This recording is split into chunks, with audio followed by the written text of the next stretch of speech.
और अंतःस्रावी ग्रंथियां किसे कहते हैं? अंतःस्रावी ग्रंथियां वे ग्रंथियां जिसमें नलिकाएं नहीं पाई जाती हैं, ठीक है, वो क्या कहलाती हैं? अंतःस्रावी ग्रंथियां कहलाती हैं। और वो किसका स्राव करती हैं? हार्मोन का, ठीक है। अब देखिए, तो अंतःस्रावी तंत्र के अंतर्गत हम लोग अंतःस्रावी ग्रंथियों का अध्ययन करते हैं तथा उनसे निकलने वाले हार्मोन व उनकी क्रियाविधि को का अध्ययन करते हैं। इसको क्या कहते हैं? एंडोक्राइनोलॉजी कहते हैं।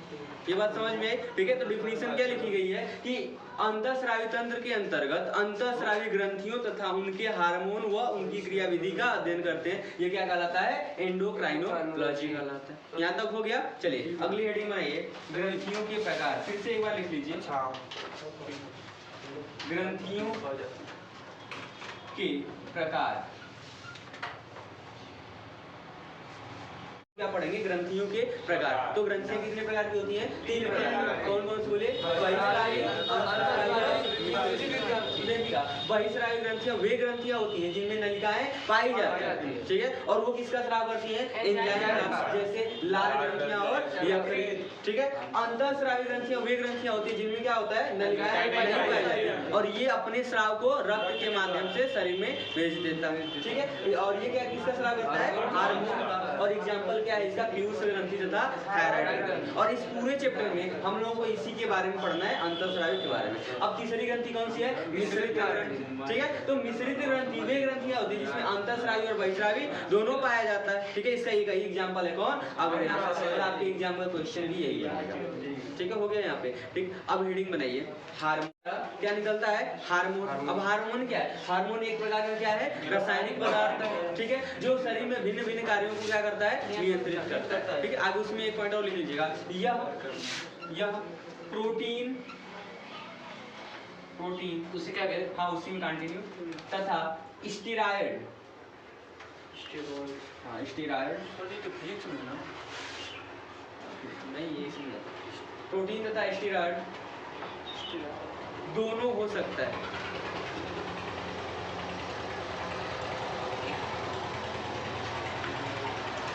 हो गया यहाँ तक?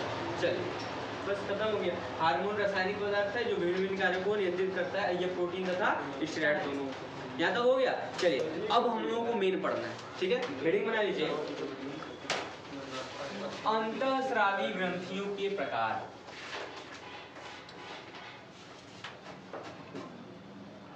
अंतःस्रावी ग्रंथियों के प्रकार, टाइप्स ऑफ एंडोक्राइन ग्लैंड। रहने दीजिए, थोड़ा लंबा हो जाएगा। एक फिगर हम बनाते हैं, यहीं पे सब कुछ दिखा देते हैं। कितना ही प्रकार का होता है? तो खोपड़ी में कितने होते हैं? 3। बोले फर्स्ट हाइपोथैलेमस, सेकंड थर्ड क्या होता है? ठीक है। उसके गले में कितना होता है? 2। कौन कौन सा? थायराइड और पैराथायराइड, ठीक है। चेस्ट में कितना होता है? 1। कौन सा? थाइमस। किडनी के ऊपर कितने होते हैं? 2। क्यों? किडनी 2 है, कितना होता है? एड्रेनल। या तो हो गया। फिर उसके अलावा एक मिश्रित ग्रंथि होती है, कौन सी? अग्न्याशय, ठीक है। और मेल में, नर में कौन सा? वृषण, और फीमेल में अंडाशय, मादा में अंडाशय। बस इतना ही होता है। सोचिए पूरे शरीर में अंतःस्रावी ग्रंथियां मात्र इतनी ही होती हैं और इसी के कारण आपके सारे एक्टिविटीज मतलब जो भी कार्य करते हैं, ठीक है, पहले तो ब्रेन से नियंत्रित होता है और ब्रेन से नहीं हो पाया तो इनके द्वारा नियंत्रित होता है, ठीक है। अब हम लोग एक एक ग्रंथियों के बारे में अच्छे ढंग से पढ़ेंगे, ठीक है। तो फिलहाल फिगर बना लीजिए, अभी पहले एक बार रट लीजिए। बोले खोपड़ी में कितनी ग्रंथियां? गले में कितनी? 2। चेस्ट में कितनी? 1। किडनी के ऊपर 2। कौन सी? एड्रिनल, ठीक है। और मेल में, नर में वृषण और फीमेल में अंडाशय। या तो हो ही जाएगा, आप याद हो गया कि नहीं? हो गया। ट्राई कर लीजिए एक बार, देख के बोलने की कोशिश करिए। बोले खोपड़ी में कितनी? 3। बोले first hypothalamus, second pineal, third Piyush. गले में कितना? 2। बोले फर्स्ट थायराइड, सेकंड पैराथायराइड, ठीक है। चेस्ट में कितना? 1। कौन सा? थाइमस। किडनी के ऊपर कितना? 2। कौन सा? एड्रिनल, ठीक है। और एक अग्न्याशय कैसी ग्रंथि होती है? मिश्रित ग्रंथि। नर में कौन सा? वृषण और मादा में अंडाशय। हो गया ना?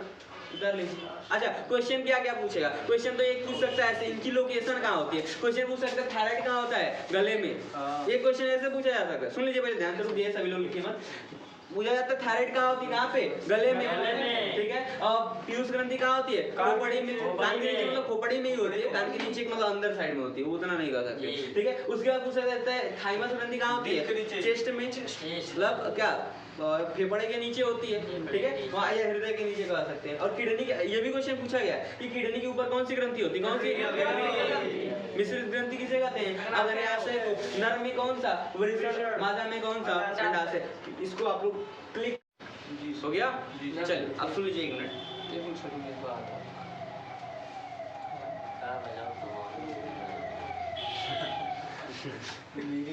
हो गया यहाँ तक, चलिए ध्यान सुनिएगा। देखिए हाइपोथैलेमस को किस नाम से जाना जाता है, मास्टर ग्लैंड, ठीक है। ऐसा क्यों होता है, क्योंकि देखिएगा जो पीयूष ग्रंथि है उसको पूरा नियंत्रित कौन करता है, बोलिए हाइपोथैलेमस, ठीक है। तो पीयूष ग्रंथि को क्या कहते हैं, मास्टर ग्रंथि, ठीक है। और जो मास्टर को नियंत्रित करे वो क्या कहलाएगा, मास्टर ग्लैंड कहलाएगा। अब देखिएगा, अब ये हाइपोथैलेमस से 2 हार्मोन निकलते हैं, एक कौन सा, प्रेरक, और एक कौन सा, बाधक, ठीक है। जैसे एग्जांपल में GnRH गोनेडोट्रोपिक प्रेरक हार्मोन और दूसरा गोनेडोट्रोपिक बाधक हार्मोन। मतलब देखिए क्या होगा कि ये जैसे एक जिले के डीएम जैसा है हाइपोथैलेमस, ठीक है। और वहाँ पे पीयूष जो ग्रंथि होती है, ठीक है, वो एक कार्यकर्ता जैसे होती है। तो क्या करता है कि अगर इसको ये काम नहीं कर रहा है तो यहाँ से कुछ हार्मोन आएगा, कौन सा, ये वाला प्रेरक वाला, मतलब ये काम नहीं कर रहा है पीयूष ग्रंथि, तो प्रेरक वाला हार्मोन आएगा और इसको काम करने के लिए क्या करेगा, उत्साहित करेगा, प्रेरित करेगा, ठीक है। लेकिन कभी कभी क्या होता है कि पीयूष ग्रंथि कुछ ज्यादा कार्य करने लग जाती है, ठीक है। तो अब इसमें से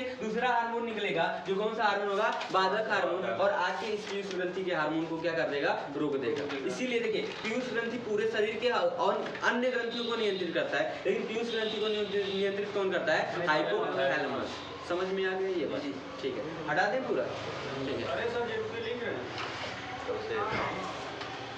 सर एक बार दोबारा फिर से सुनिए। देखिए हाइपोथैलेमस को किस नाम से जाना जाता है, मास्टर ग्लैंड। आपके एग्जाम में क्वेश्चन ये हो सकता है जी, ठीक है, कि मास्टर ग्लैंड किसे कहते हैं। अब यहाँ से कितने हार्मोन निकलते हैं, 2 हार्मोन, कौन कौन सा, प्रेरक और बाधक, ठीक है। प्रेरक वाला किसी हार्मोन को निकालने के लिए प्रेरित करेगा, और बाधक वाला कोई हार्मोन ज्यादा निकाल रहा है उसको क्या करेगा, रोकेगा, ठीक है। एग्जांपल में कौन सा है, GnRH और GnIH। GnRH का फुल फॉर्म क्या होता है, गोनाडोट्रोपिक प्रेरक हार्मोन, रिलीजिंग हार्मोन कहा जाता है, इंग्लिश वर्ड है ना, तो इसका गोनाडोट्रोपिक रिलीजिंग हार्मोन कहा जाता है। और इसका होता है गोनाडोट्रोपिक इनहिबिटरी हार्मोन। इनहिबिट मतलब बाधक होता है, रोकना होता है, और इसका मतलब होता है प्रेरक। क्या तो हो गया।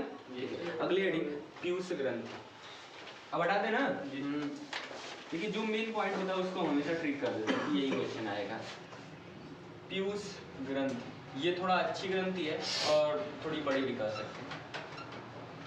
बड़ी का मतलब ज्यादा इसमें पढ़ना पड़ेगा। आप सुन लीजिए, एक मिनट सुन लीजिए। हाँ बोलिए, ध्यान सुनिए। देखिए अब समझ लीजिए एक बार, पीयूष ग्रंथि को किस नाम से जाना जाता है, मास्टर ग्रंथि, ठीक है। क्यों ऐसा कहा जाता है, क्योंकि सभी ग्रंथियों का करता है, नियंत्रित करता है। अब इसके कितने भाग होते हैं, 2 भाग होते हैं, अग्र पीयूष और पश्च पीयूष, ठीक है। अग्र पीयूष से कितने हार्मोन निकलते हैं, 7, पश्च पीयूष से 2 हार्मोन। अग्र पीयूष से 7 कौन कौन से हैं, यानी ग्रोथ हार्मोन। ध्यान सुनिएगा, देखिए हम लोगों के शरीर में हम लोगों का हाइट कितना बढ़ता है, ठीक है, वो सब किसके ऊपर डिपेंड करता है, वृद्धि हार्मोन।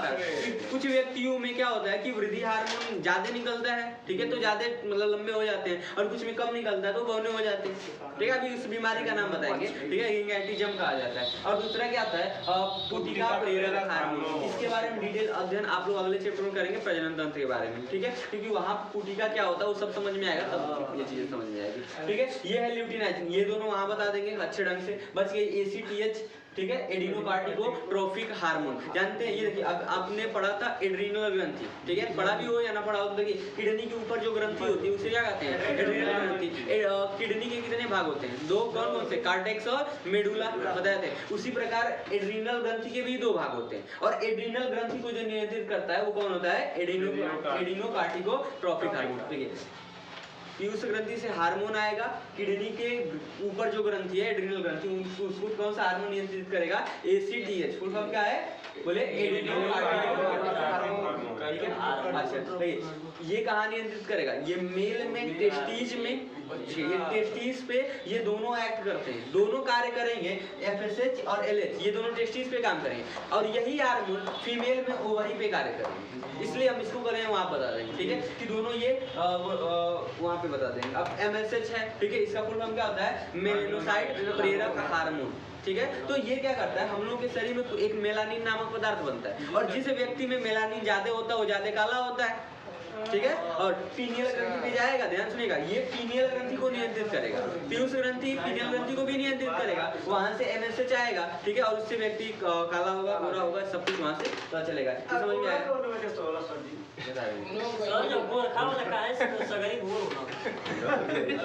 PRL, अब सुनिए, ये PRL है प्रोलैक्टिन, ठीक है, जानते हैं ये मेल में बता रहे बढ़िया, ऐसा कोई पढ़े हो PRL प्रोलैक्टिन, देखिए ये मेल में भी पाया जाता है, फीमेल में भी पाया जाता है, लेकिन मेल में उतना कार्य नहीं करता, ठीक है, फीमेल में ज्यादा कार्य करता है। और फीमेल में सेकेंडरी ग्रोथ का मतलब एक एज होती है 13, ठीक है, 30 ईयर के बाद फीमेल में एक साइकिल चलती है, मेंस्ट्रुअल साइकिल, ठीक है, आगे हम बताएंगे इसके बारे में। और देखिए, और ये क्या करता है, फीमेल में ब्रेस्ट डेवलपमेंट, ठीक है, स्तन का बढ़ना, वो सब किसी कारण होता है? प्रोलैक्टिन के कारण। और मिल्क का स्राव होना भी इसी के कारण होता है, ठीक है। अब ये है अगला थायराइड स्टिमुलेटिंग हार्मोन, थायराइड प्रेरक हार्मोन। थायराइड ग्रंथि कहाँ होती है? गले में, ठीक है, तो थायराइड ग्रंथि से भी हार्मोन निकलेंगे, और उसको प्रेरक कौन करेगा? TSH हार्मोन, जो कि कहाँ से निकलता है? पीयूष ग्रंथि के किस भाग से? अग्रभाग, ठीक है। अभी एक एक पॉइंट में लिखवा देंगे सारे कार्य को। अब देखिए, पश्च पीयूष ग्रंथि से दो हार्मोन निकलते हैं, कौन कौन सा? ADH और oxytocin. ADH antidiuretic hormone. एक अगर यहाँ से क्वेश्चन बनेगा तो ये वाला क्वेश्चन बनेगा, ठीक है। अब देखिए, इसका एक और नाम होता है क्या? वेसोप्रोसिन। जानते हैं ये हम लोगों का मूत्र गाढ़ा होगा, हल्का होगा, उस पे कौन नियंत्रित करता है? ADH। और यहाँ से क्वेश्चन पूछा जाता है, देखिए आपने नाम सुना था डायबिटीज, मधुमेह का नाम सुना था, और हमने बताया था कि अग्न्याशय से इंसुलिन की कमी से कौन सा रोग होता है? मधुमेह होता है, ठीक है। तो मधुमेह भी दो प्रकार का होता है, एक होता है मधुमेह, उसको कहते हैं डायबिटीज मिलेटस, ठीक है, तो जो इंसुलिन की कमी से होगा वो डायबिटीज मिलेटस होता है, ठीक है। और जो इस एंटीडाई ADH की कमी से होता है वो होता है डायबिटीज इंसिपिटस। दोनों से मधुमेह होता है, ठीक है। और इस केस में इंसान का यूरिन, मतलब कि बार बार, जिसको कुछ व्यक्ति ऐसे होते हैं जिनको शुगर होता है, बार बार वो पेशाब करने के लिए जाते हैं, ठीक है, तो वहाँ पे उन व्यक्तियों में ADH हार्मोन की कमी की वजह से मधुमेह हुआ रहता है, ठीक है। और कुछ व्यक्तियों में जिनमें ज्यादा मीठा खाने से हो जाता है वो डायबिटीज मिलेटस होता है, वो इंसुलिन की कमी से होता है। शुगर सही नहीं होता कभी? नहीं, शुगर सब व्यक्तियों में होता है, हम लोगों में भी है, आप में भी है, ठीक है, बट एक लेवल होता है, इस लेवल से ऊपर गया तब तो वो बढ़ जाता है, और शुगर बढ़ता और घटता रहता है। बढ़ने वाला खतरनाक नहीं होता, लेकिन जब शुगर कम हो जाता है वो घट जाता है, तब खतरनाक होता है। कभी आपने सुना होगा कि डॉक्टर सलाह देते हैं कि मधुमेह रोगी को कहते हैं कि पास में अपनी चीनी रखा करिए, नहीं सुनिए? हाँ, कुछ भी हो। देखिए, अब क्या होगा कि कभी कभी इंसान का बहुत ज्यादा कम हो जाता है शुगर लेवल, ठीक है, उस समय उनको तुरंत अगर वो मीठा खा लेते हैं तो तुरंत ठीक हो जाता है, ठीक है, तो कभी बढ़ जाएगा, ठीक है, तो घट जाएगा, बढ़ जाएगा तो उतना खतरनाक नहीं होगा, ठीक है, मतलब एक लेवल के ऊपर जाएगा तभी खतरनाक होगा, लेकिन घट गया क्यों? क्योंकि एक बार घट जाता है, और घट जाने के बाद इंसान को बेचैनी महसूस होती है, एकदम तड़पने लगता है, ठीक है, इसलिए लोग बोलते हैं तुरंत मीठा खा लेंगे मेंटेन हो जाता है, ठीक है। चलिए, और ऑक्सीटोसिन ये हार्मोन है, इसको ये क्वेश्चन आया हुआ है, ठीक है, लव हार्मोन किसे कहते हैं? किसे कहते हैं? ऑक्सीटोसिन, ठीक है, लिखवाएंगे, टेंशन ना लीजिए, मीठा खाने तो आराम मिल जाएगा, जरूर मिल जाएगा, लेकिन जरूरी यही रहे कि उस व्यक्ति को मधुमेह रहे, पता नहीं बेचैनी किसकी होगी किसकी नहीं होगी। देखिए, अब सुनिए, ये तो है, ध्यान सुनिएगा, एक मिनट सुनिए। देखिए क्या होता है कि अगर आप कभी भी किसी भी कोई भी बेचैनी हो, ध्यान सुनिएगा, लेकिन अगर उस समय आप मीठा खा के पानी पीते हो तो थोड़ा बहुत रिलैक्स जरूर मिलता है, आप इसको महसूस करके देख लीजिए, ठीक है, कुछ भी होगा। क्यों? क्योंकि जो शुगर होता है, चीनी का सूत्र क्या होता है? बोले C6 नहीं, चीनी का बोले C12H22O11 ये होता है, बताया भी थे, तो इसमें क्या डाल दिए? H2O, ये चीनी का सूत्र है या मीठे का सूत्र है, ये क्या है? पानी का सूत्र, तो इसका आ जाता है। अब इसको तोड़ दीजिएगा, ये टूट जाएगा, C6H12O6 में तोड़ लीजिए। देखिए 12 कार्बन है, 6 दूना 12, देखिए यहाँ पे हाइड्रोजन 22 है, 2 हाइड्रोजन यहाँ से कितना हो गया 24, 12 दूना 24, यहाँ पे 11 ऑक्सीजन, 1 मिल गया 12, चलो ना 12। ये ग्लूकोज का सूत्र है, ये चीनी का सूत्र है। ग्लूकोज प्लस पानी, नहीं सॉरी, चीनी प्लस पानी मिलके क्या बनाता है ग्लूकोज। ग्लूकोज आपको एनर्जी देता है, ठीक है। और जैसे एनर्जी आएगी, ठीक है, आपका दिमाग थोड़ा सा शांत होने लग जाएगा, ठीक है। और जो भी बेचैनी हो, हम एकदम कह देते हैं आपसे कि कोई भी प्रॉब्लम हो, ठीक है, उसमें ज्यादा स्ट्रेस कर रहे हैं तो कुछ भी मीठा खा के पानी पी लीजिए, थोड़ा बहुत तो रिलैक्स मिलेगा। और अपने मन से खुद से कोशिश करिए कि वहां से निकलने के लिए, तो निकल जाएंगे। सर ये 412 भी हो जा रहा है, 5 मतलब जैसे कि 11 है सर जी। हाँ 6 दूना 12 हो जा रहा है सर जी। 11 कैसे होगा? वो 11 है ना जी सर। एक यहाँ से गया 12 हो गया, ठीक ठीक ठीक। वो भ्रष्टा रटा है, उसमें कोई दिक्कत नहीं। चीनी का सूत्र पूछे तो ये, ग्लूकोज का वो, और जल का तो ये जानते हैं, ठीक है। ये कंसेप्ट केमिस्ट्री का कंसेप्ट आपको एकदम समझ में आ जाए, ठीक है। चलिए यहाँ तक समझ में आया। ऑक्सीटोसिन, इसको लव हार्मोन कहा जाता है। लव का मतलब लड़के और लड़कियों के बीच का लव नहीं होता है, ठीक है। माँ और बच्चे के बीच के लव का जो हार्मोन होता है वो क्या होता है, ऑक्सीटोसिन होता है। जानते हैं देखिए, ये देखिए PRL जो है प्रोलैक्टिन, ये ब्रेस्ट को डेवलपमेंट कराता है, ठीक है, मिल्क को बनाता है, ठीक है, और ये वाला मिल्क को स्राव होने देता है। कौन सा, ऑक्सीटोसिन, ठीक है। इसका सबसे बढ़िया एग्जांपल आप लोग देख सकते हैं, रमैया वत्सवैया मूवी देखे हैं। और सुनिए, ये गाने पर मतलब अगर सुरीली आवाज निकलती है, आप देखे होंगे कि अगर बच्चा कहीं भी रो रहा है, माँ को उसकी आवाज सुनाई देगी तो माँ तुरंत तड़पने लगती है और उससे तुरंत पाया जाता है, ठीक है, और तुरंत दूध वहां से मिल्क स्राव होने लगता है, ठीक है। यही कारण है, किसी कारण, ऑक्सीटोसिन के कारण। इसीलिए देखिए उसका वहाँ पे मतलब निकाला था कि जब वो गाय भैंस को खिलाने जाता है, ठीक है, तो गाय दूध नहीं देती है, मार देती है रमैया वत्सवैया में, तो उसके कान में गाना लगा देता है और आराम से दूध निकल जाता है। याद आया कुछ? देखे हैं कि नहीं? नहीं देखे हो तो देख लीजिएगा। सब कुछ किस हार्मोन के कारण होता है, ऑक्सीटोसिन के कारण होता है।